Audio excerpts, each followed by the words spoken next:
What's going on, everybody? Tuesday morning out in Scranton, Iowa now. Got the spent half of yesterday in the shop. Got my fender fixed. Got a new mud flap put on. Mud flap and bracket. Got the 8 brand new tires sitting back there. They should be there today. We're gonna get put on the end of this week. But right now, we are in Scranton, Iowa, delivering this truck chassis we got on. Pretty standard, basic truck chassis, just like all the rest of them. I did same securement I always do. 1 chain up front, 2 binders, X chain on the back. The interesting thing about this truck is it's right side drive. So we're gonna get this thing unloaded out. Nobody's come out yet, so I'm gonna go ahead and take it off, and I think I'm gonna back it in that hole right there once I get it off the trailer. So go get this done. Get it done real quick and be on to the next one. Picking up a scraper after this in Davenport, Iowa, going out to the Port of Baltimore. So I'm gonna get this taken off. Hopefully he comes out, signs our bills, and we'll be out of here.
Well, maybe. I really thought that he'd be back here by now. See if we go find him, I guess. Be right back.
going on, everybody? So Wednesday, you saw us picking up that scraper yesterday, got it on a trailer right now.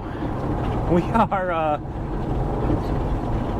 got a pretty cool thing. There's I don't know, anybody doesn't know, exit 39 off the Ohio Turnpike, there's a little Country Corral truck stop there that's got some amazing chicken in their hot deli. And pretty much anytime you go by there, you get chicken. But we got one guy, Mr. Skippy, that happened to be there, and he is meeting up with myself and the hard worker at exit 59 and bringing us some chicken. He stopped there and got us some chicken, and we got our Uber Eats driver. So wait, getting here. There we go. Keep left to US 20 West. But Rich runs triples for FedEx, so there's only so many places he can stop at. So we picked the spot he can get into, and we are meeting him there.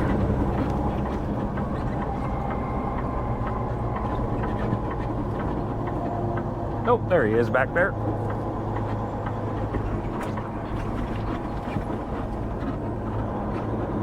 Skippy should be just a couple miles behind me. So what we're gonna do here, meet up, get our chicken. I'll probably take the camera out. We'll cover the load real fast. I didn't get a chance to do that yesterday, so we will cover that load real quick, and then we'll be on our way to Baltimore. So talk to y'all in a minute.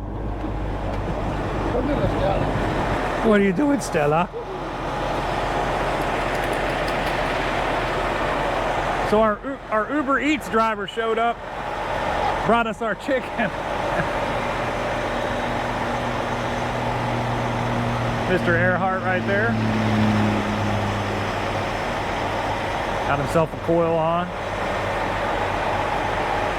And the hard worker FedEx driver.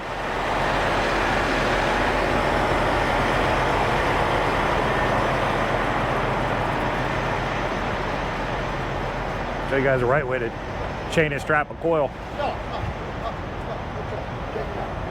it out, Sean. Check it out. Say hi to the camera stuff. What's your coil weigh, Dave? That's 50,200. 50,200? Yeah. I think I was 100 over at the scale. Now he's keeping that shot on because the way the console and everything is up there. The way it flips up. Both handles flip up. Oh, okay. I That's probably about the coolest thing with the job is running different shit. Yeah. And this is weird to drive this because you're so far away from the steer tires that you're like, it takes forever to bring the front end around. It's really weird. That would be so cool. I don't know how to drive that. Oh, there's so many buttons and shit up in there. Go up there and look. That's all I need to do is fall off there. what happened, Mr. Lemon? There's so many buttons and stuff up in there that falls right off the bat. What? Come your fat ass up there. yeah. What's that? That's pretty wild, huh? Rubber. Yeah. Hey! Get over here! Come here! Hey! Stella! Stella! She's Come gone. on, Zelda! Come on, Zelda! Like, I gotta poop. There. They control these cylinders, like you move that one, it brings this down. So they're independent from each other. So it's not like a wheel loader or something. You just got one handle that lifts the whole thing. Oh, it's even more straight to see a blade that isn't all rusted out. Yeah. It also, see the cylinder back there? Yeah. It also articulates Right.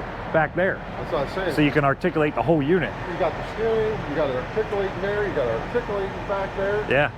I bet this thing takes some getting used to when you drive it. I wonder if they can also GPS it for a certain grade. You know, I know like, they do that with dozers, so I'm Yeah, sure they I could do it with these too. I bet they do. So it has a, Look at all the LED lights up too at the top there. You can shine it. Dude, you can everywhere. light this thing up like. Yeah. Sweet. You going by the shop or you just going right on by? I'm going right on by. Stopping at home tonight or? No, I'm gonna go make delivery, I want to deliver this. Port, Baltimore. Oh, I want to deliver it because I'm reloading an excavator coming right back to Belmont. oh, you got that? Yeah. And then that truck out of New Philly that it'll fit. So he's like, nope, just pass Well, it that through, catch couldn't a quick rub. have timed that out any better. That was good. Well, Did you hear? trust Did me, you I see had me to- go over top of you? I did, and he said when I was talking to him, he said you were over top of him. I looked over and you were just coming underneath the bridge. I went right over top of you. You had to be moving pretty decent because I was doing 45, 50 to get here. 45 or 50? Yeah, 75.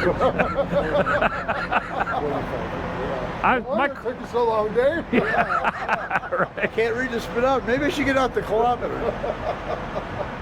That makes it nice that turns it up to get it out of the way. Well, it doesn't.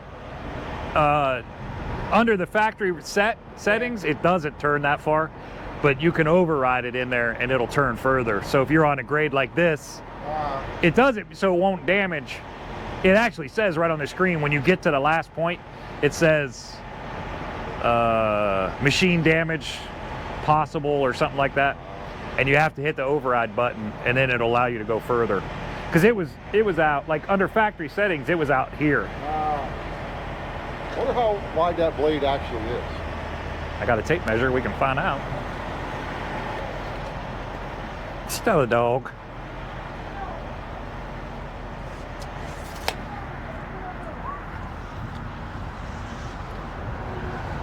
No, I was coming to one side, so you can stay on the other. Yeah, it just, you know what?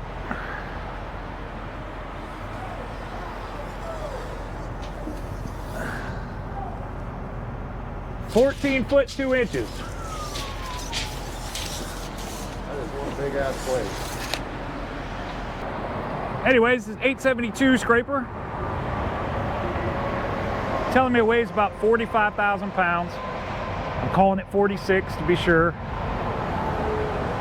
We, as you know, for 46,000 pounds, you got to cover 23,000 pounds of securement on it, which was a little bit tricky on this one, only because there really wasn't any way to come all the way across with the chain, get it all the way across the unit and the trailer. So there was a lot of spots where I just had to do a chain on each side, so you only get half credit for those. So there was, I had to add a little bit of extra securement on this one than what I would normally do, just because of the way the securement had to go. So half-inch chains will make a difference on that. None of these are half-inch, so that is gonna, you know, half-inch chains would have made a huge difference on this one, but we got it done. So this is what I did. I just tied down to the arm. There's an actual securement point in there, or a securement label in there that says to use out here as your securement point. So I went from there, I did the same thing on both sides out here, so we get half credit for this chain. So basically between the two we have a full credit for one chain. Then in the middle here, because this unit does actually articulate in the middle, there's your hydraulic cylinders right there.